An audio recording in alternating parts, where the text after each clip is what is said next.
بسم اللہ الرحمن الرحیم۔ السلام علیکم فرینڈز، امید ہے کہ تمام دوست خیریت سے ہوں گے۔ سب دیکھنے والوں کو میں اپنے چینل میں خوش آمدید کہتا ہوں۔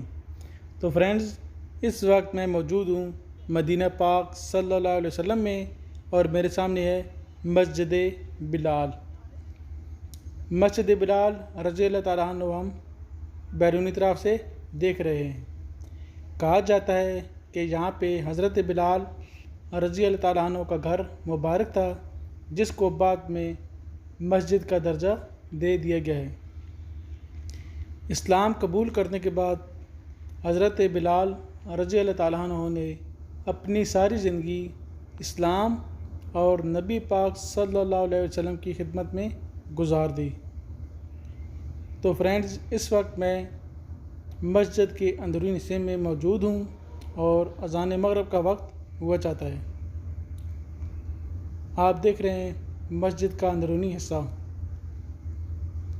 یہ بہت ہی پیاری مسجد ہے، اور یہ مسجد نبوی صلی اللہ علیہ وسلم سے تقریباً 1 کلومیٹر کی مسافت پر موجود ہے۔ اللہ تعالیٰ ہم سب کو مسجد نبوی اور مدینہ پاک کی بار بار حاضری نصیب فرمائے۔ اب سنتے ہیں اذان مغرب۔